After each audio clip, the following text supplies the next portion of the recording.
పితా పుత్ర పవిత్రాత్మ నామమున ఆమేన్.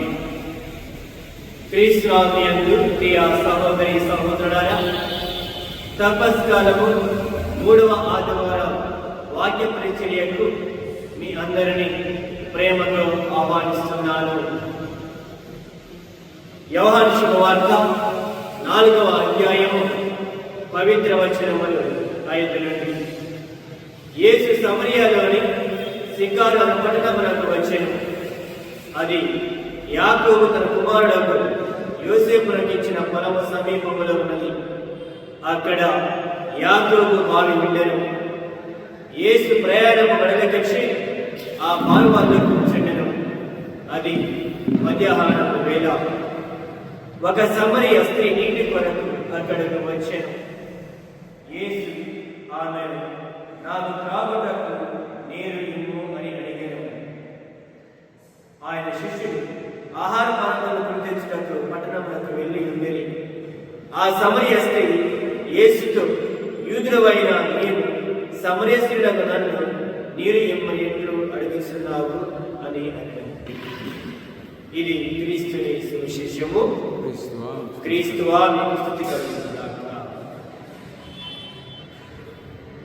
ప్రియ సహోదరి సహోదరులారా, మన యొక్క అనుదిన జీవితంలో మనము అనేక మందితో సంభాషిస్తూ ఉంటాము.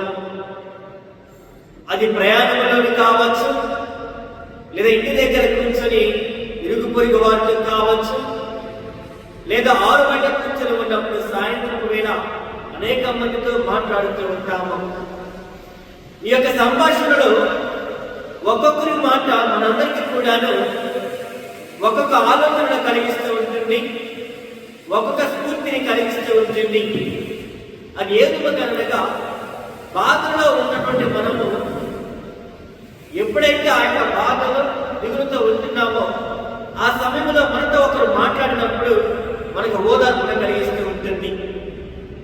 మనము కష్టాల్లో ఇబ్బందుల్లో ఉన్నప్పుడు మన చెంతకు వచ్చిన వారు మనతో మాట్లాడిన మాట ద్వారా మనకు ధైర్యం కలుగుతూ ఉంటుంది. మనం ఏదైనా పని నిమిత్తము నిమగ్నమైతూ ఉండగా వారు మనల్ని అర్థం తెలియజేస్తూ ఉంటున్నప్పుడు ఇదిగో నేను ఇంకా చేయాలి, ఇంకా కష్టపడాలి అనేటువంటి ప్రోత్సాహం, పట్టుదలని మనకి కలుగజేస్తూ ఉంటుంది.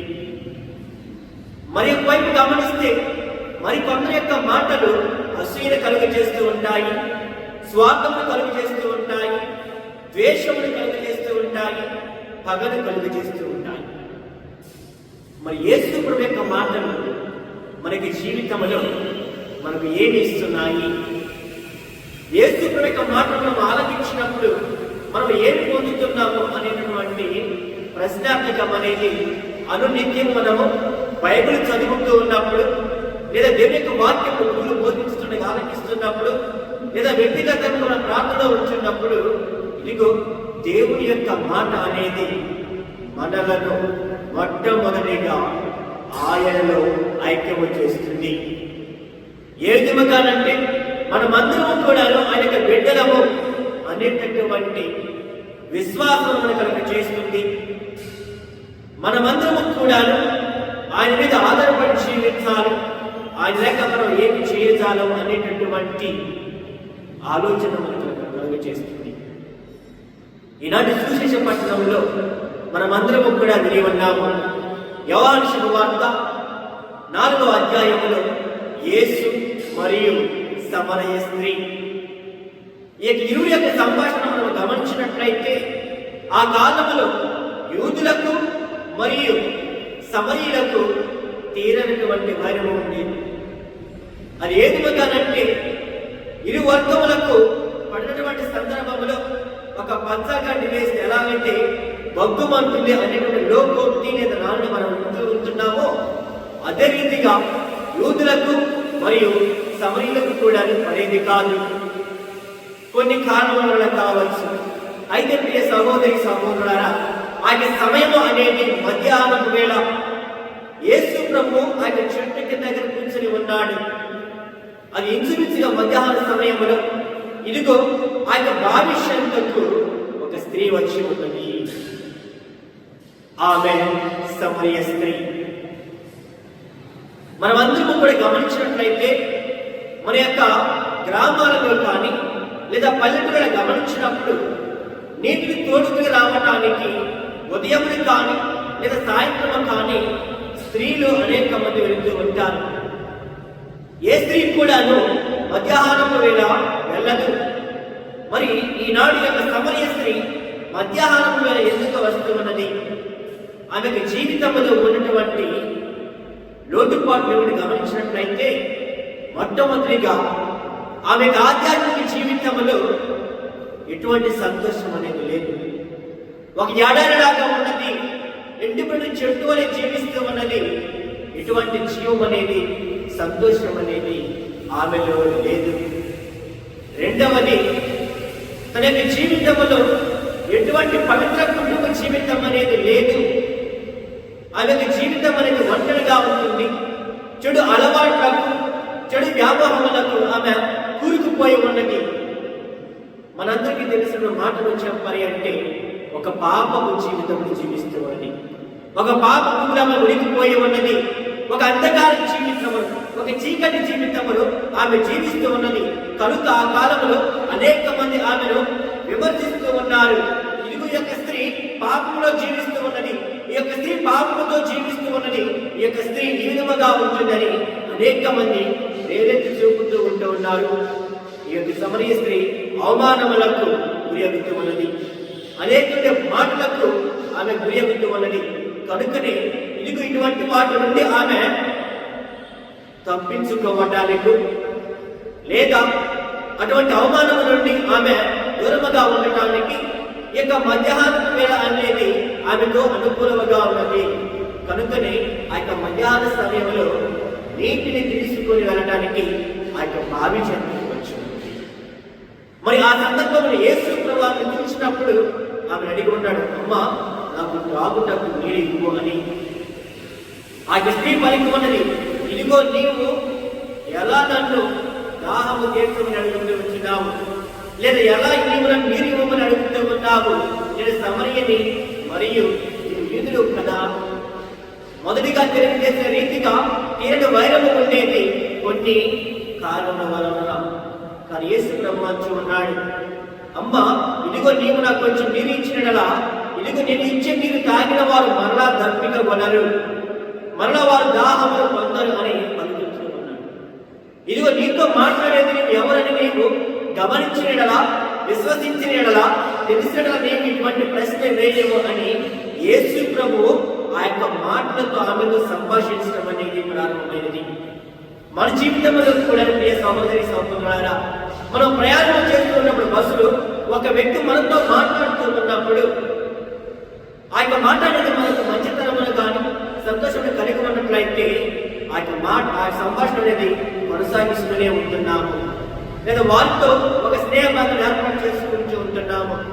ఒకవేళ అది కనుక మనకు చెడు ప్రభావితం కలిగి చేసినట్లయితే వారితో మొదటి మాటలోనే మనము విడిచివేస్తాం. ఈనాడు సంభాషణ అనేది కుటుంబ జీవితంలో కానీ సంఘ జీవితంలో కానీ ఏ విధంగా ఉన్నదంటే ప్రియ సహోదరి సహోదరులారా, మోసంతో కూడుకొని ఉన్నది, అవినీతితో కూడుకొని ఉన్నది, అన్యాయంతో కూడుకొని ఉన్నది. మరి ముఖ్యంగా అది మీడియా ద్వారా కావచ్చు, లేదా ఫేస్బుక్ ద్వారా కావచ్చు, ఇన్స్టాగ్రామ్ ద్వారా కావచ్చు, లైక్ కొడుతూ ఉంటారు, ముక్కు మాపుగా వారితో మాట్లాడుతూ ఉంటారు. అనేక విధములుగా వారితో సంభాషణలు పెంచుకొని చివరికి వారు కొని తెచ్చుకుని ఏమిటయ్యా అంటే సంతోషము పూర్తిగా కోల్పోవటం, ఆనందం పూర్తిగా కోల్పోయి ఆపదను కొని తెచ్చుకోవటం, మరియు అనేకమైనటువంటి సమస్యలకు వారికి జీవితములను దారి చేసుకుంటూ చివరకు ఆత్మహత్యగా వారు మారిపోతున్నారు.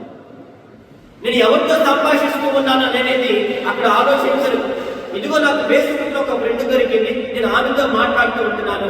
చివరికి వారితో అనేక విధములుగా ఆ యొక్క మాటలు అనేవి కుటుంబ జీవితంలో లేదా వ్యక్తిగత జీవితంలో వారికి సంభాషణ అనేది ఒక సమస్యగా మారి చివరికి వారికి జీవితములను ఒక ఎడారి వలె చేస్తున్నదని గమనించము. మరియు అనేక మంది మనలను మంచి మంచి మాటలతో మోసకరమ చేసే వారిగా ఉంటున్నారు. అవన్నీ కూడా గమనించగా ఇదిగో నాకు తోడుగా ఇతను ఉన్నాడు అన్నట్టు ఆలోచనతో ఉంటాం, నాకు తోడుగా ఆ వ్యక్తి ఉన్నాడు అన్నదాన్ని ఆలోచనతో ఉంటాము. చివరికి వారే మనలను నట్టేట్లో ఉంచుతున్నారు, చివరికి వారే మనలను వెన్నెప్పుడు పొడుస్తున్న గమనించము. కనుక మీ సహోదరి సహోదరుల మనం సంభాషణలో ఏమి ఆలోచించాలి అంటే మంచితనమును కలిగి ఉండాలి, దేవుని యొక్క ప్రేమను కలిగి ఉండాలి. మరి ముఖ్యంగా ఈనాడు జరిగిన సంభాషణలో మెలకువ కలిగి ఉండాలి, జాగరూకతను కలిగి ఉండాలి. ఏ విధంగా అశ్రద్ధ చేసిన వారికి జీవితం అనేవి అనేక విధములుగా కష్టాలకు, బాధలకు, ఆపదలకు లోనవుతూ ఉన్నవి. ఇవన్నీ కూడా మనం చూస్తూనే ఉంటున్నాం. మరి వీటి నుండి మనం విముక్తి పొందాలి అంటే, వీటి నుండి మనం విడుదల పొందాలి అంటే ఇదిగో యేసు ప్రభువు మరియు సమరయ స్త్రీ యొక్క సంభాషణ అనేది మనకు ఒక నూతనతను కలగ చేస్తూ ఉన్నది, ఒక ఆశను కలగ చేస్తూ ఉన్నది, ఒక కోరికను కలగ చేస్తుంది. ఏమిటి అంటే యేసు ప్రభు మనతో మాట్లాడుతూ ఉన్నాడు, ఆయన స్త్రీతో మాట్లాడి ఉన్నాడు. ఇదిగో ఆమెకు జీవితం అని ఏ విధముగా ఉన్నదో, ఆమెకు జీవితం ఏ విధంగా జీవిస్తూ ఉన్నదో ఆమె యేసు ప్రభు పలికి ఉన్నాడు. మరి ఇంతకుముందు ఎప్పుడు కూడా ఆయన సమరయ స్త్రీ గురించి ఆయన మాట్లాడలేదు, ఆమె ఎప్పుడు కూడా చూడలేదు. కానీ యేసు ప్రభు ఆమెకి జీవితం గురించి మాట్లాడినప్పుడు ఆ యొక్క స్త్రీ తన యొక్క జీవితంలో జరిగినటువంటి తప్పుని అంగీకరించి ఉన్నది, వినయమును ప్రదర్శించి ఉన్నది, విధేయతను ప్రదర్శించి ఉన్నది, తగ్గింపులను ప్రదర్శించి ఉన్నది. మరి మన జీవితంలో గమనించినట్లయితే ఎవరైనా తప్పు చేసిన వారు మనం ఎదురు పడితే మనం చులకనగా మాట్లాడుతూ ఉంటాం, హేళన చేస్తూ ఉంటాము. ఇదిగో ఈ యొక్క వ్యక్తి ఇలాంటి వాడని 10 మందితో చెప్పి నవ్వుకుంటూ ఉంటాం. కానీ యేసు ప్రభు ఈ యొక్క స్త్రీ ఎడల అలా ప్రవర్తించలేదు. ఆ యొక్క స్త్రీల కనికరమును కలిగి ఉన్నాడు, ప్రేమను కలిగి ఉన్నాడు, జాలిని కలిగి ఉన్నాడు, దయను కలిగి ఉన్నాడు. మరియు ఆమెకు ఒక నూతన జీవితమును ప్రసాదించి ఉన్నాడు. అది ఏ విధముగానంటే ప్రియ సహోదరి సహోదరులారా, నీవు ఇప్పటి వరకు కూడా మాట్లాడినది ఎవరితో అంటే ఇదిగో ఆయన మెస్సయ్య అనేటటువంటి మాటని ఇదిగో నేనే అని క్రీస్తు ప్రభు ఆమెకు తెలియజేస్తున్నాడు. ఇదిగో దేవుడిని ఆరాధించడంలో సత్యముతో ఆరాధించాలి, నిండు హృదయముతో ఆరాధించాలి అని ఆయన దేవాలయుడు పలికినప్పుడు ఈ యొక్క స్త్రీ అంటూ ఉన్నది, ఇది యొక్క మాటలని రాబోయే మెస్సయ్య మాకు తెలియపరుస్తూ ఉంటాడు. ఆయన యొక్క మాటలు మేము ఆలకిస్తూ ఉంటున్నటువంటి ఆకాంక్ష, కోరిక అనేది ఆమెలో ఉన్నది. ఆ యొక్క మెస్సయ్య కోసం ఆమె ఎదురు చూస్తూ ఉన్నది. ఆ యేసుక్రీస్తు ప్రభు కోసము ఆమె దాహమును కలిగి ఉన్నది. ఎప్పుడైతే ఆ యేసు ప్రభు ఆయనను నేనే అని తెలియచేసి ఉన్నాడు, ఆమెలో ఒక ఆనందం, ఆమె హృదయం మొత్తము సంతోషముతో నిండి ఉన్నది. వెంటనే అక్కడ నుండి ఆ స్థలమును వీడి తనకి గ్రాములకు పరుగున వెళ్ళి ఇదిగో నా గురించి ఒక వ్యక్తి చెప్తూ ఉన్నాడు, ఇదిగో ఆయన ప్రవక్త అయి ఉండవచ్చు అని ఆమె పనికి అనేక మందిని తీసుకుని వచ్చినాడు. ఒక పాప జీవితమును జీవించడం యొక్క సమరయ స్త్రీ యేసు ప్రభు యొక్క మాటలను ఎప్పుడైతే విని విశ్వసించి అక్కడ నుండి వెళ్ళి ఉన్నదో అది పాపపు జీవితమునగా స్వస్తి పలికినది. ఆ యొక్క పాపపు జీవితం ఆమె విడిచిపెట్టిన నిర్ణయం తీసుకుని ఉన్నది. కనుకనే ఎదిగిన ప్రవక్త అయి ఉన్నాడు, నేను చూద్దాము రండు అని మన యొక్క గ్రామ ప్రజలను పిలుచుకొని వచ్చి ఉన్నది మరియు సాక్ష్యం ఇస్తున్నది. మరి యేసు ప్రభు యొక్క మాట అనేది అనేక మంది జీవితాలలో స్వస్థతను చేకూర్చున్నది. యేసు ప్రభు యొక్క మాట అనేది అనేక మంది బలహీనలను బలవంతులు చేస్తున్నది. యేసు ప్రభు యొక్క మాట అనేది చేపలను పట్టుకునే వారిని అపోస్తులుగా మార్చి ఉన్నది. యేసు ప్రభు యొక్క మాట అనేది అనేక మందికి జీవమనిచ్చి ఉన్నది. యేసు ప్రభు యొక్క మాట అనేది ధనాపేక్ష వినాడి దేవుని యొక్క సేవలు చేసే విధముగా అనేక మందిని మార్చి ఉన్నది. యేసు యొక్క మాట అనేది అనేక మందిని శక్తిమంతులు చేసి ఉన్నది, పవిత్రాత్మ ప్రేరితులను చేసి ఉన్నది. ప్రియ సహోదరి సహోదరులారా, అదే రీతిగా యేసు యొక్క మాట అనేది పాపంలో జీవించుతున్న వాళ్ళని, అంధకారంలో జీవిస్తున్న వాళ్ళని, చీకటిలో ఉన్న వారందరినీ కూడాను వెలుగులకు నడిపిస్తూ ఉన్నది. దానికి ఉదాహరణ సమరయ స్త్రీ ఆమె పాప జీవితం నుండి వెలుగు జీవితంలో రావడానికి ఇదిగో యేసు యొక్క మాట అనేది ఆమె హృదయంలో దాగి ఉన్నది. ఆ పాప జీవితం విడిచిపెట్టి అంధకారం విడిచిపెట్టి నూతనత్వమును క్రీస్తు యొక్క మాటలు ఆమె జీవించడానికి ఒక మార్గమును ఈనాటి సువిశేష పట్టణం ద్వారా దేవుడు ఆమె ఏర్పాటు చేసి ఉన్నాడు. అయితే మనము దేవుని యొక్క మాటను వినప్పుడు ఆ యొక్క మాటను మనము ఎంతవరకు విశ్వసిస్తూ ఉన్నాము, ఆ యొక్క మాటని ఎంతవరకు మనము ఆచరిస్తున్నాము సహోదరులారా. కనుకనే దేవుని యొక్క వాక్యము విని విశ్వసించిన వారు అధికముగా దీవించబడి ఉన్నారు. మరి ఈనాడు సమరయ స్త్రీ వలె నా జీవితంలో కూడా పొరపాటు చేసి ఉండవచ్చు. నాకు ఆలోచన ద్వారా కానీ, నా యొక్క మాట ద్వారా కానీ, నాకు క్షణికాల సమగ్ర ద్వారా కానీ, ఇక వ్యక్తిగత పరిణామాల వల్ల కానీ నేను కొన్ని పొరపాటు చేసి ఉండవచ్చు. ఈ యొక్క తపస్కాలము మనందరినీ కూడా తెలియజేసేది ఏమిటంటే మనను మన మహత్వాలను చేసుకుంటాం. మనకి హృదయంలో మనం లోతులకు చూసుకొని ఇదిగో నేను ఈ యొక్క విషయంలో పొరపాటు చేసి ఉన్నాను, ఇదిగో ఎక్కడి నుంచి నేను ఆ యొక్క మార్గంలో విడనాడాలి, ఇదిగో ఈ యొక్క వ్యక్తి నేను ఈ విధంగా ప్రవర్తించి ఉన్నాను, నేరడగా మాట్లాడి ఉన్నాను, చురుకుగా మాట్లాడి ఉన్నాను, అనేక మందికి చెడుగా ప్రకటించి ఉన్నాను, విమర్శించి ఉన్నాను అనేటటువంటి నోటి మాటలు విడనాడి దేవుని యొక్క మాటని పలికే విధముగా, దేవుని యొక్క మాటను ప్రేమించే విధముగా, దేవుని యొక్క మాట ప్రకారం, దేవుని యొక్క చిత్త ప్రకారం జీవించే వారిగా మనమందరం కూడా ప్రియ సహోదరి సహోదరులారా ఈనాడు నిర్ణయం తీసుకోవాలి. ఎందుకనగా దేవుడు ఆత్మస్వరూపుడు. ఆయన మనం ఆరాధించాలి, సత్యమునందును మరియు ఆత్మను ఆరాధించాలి అంటే అనేక మాటను మనం విశ్వసించాలి. అనేక మాట అనేది ఎముకలకు జీవమనిస్తూ ఉన్నది. అనేక మాట అనేది అనేక మంది జీవితాలకు మారు మనసును కలుగ చేస్తూ ఉన్నది. ఈ యొక్క తపస్కాలం అనేది అనేక మంది జీవితంలో మారు మనసు కలుగ చేస్తుందని మనం అందరము కూడాను వాక్యం ద్వారా నేర్చుకుంటున్నాము. మరియు బైబిల్ గ్రంథం చదువుతూ ఉన్నప్పుడు ఆ యొక్క మాటలు సైతం ఉన్నాయి. అయితే నేను ఎంతవరకు ఆశ కలిగి ఉన్నాను, నేను ఎంతవరకు దత్తత కలిగి ఉన్నాను. ఆ యొక్క సమరయ స్త్రీ అయ్యా నేను మరలా దత్తత కొనకుండా ఆ యొక్క జీవజనం నాకు దయచేయము.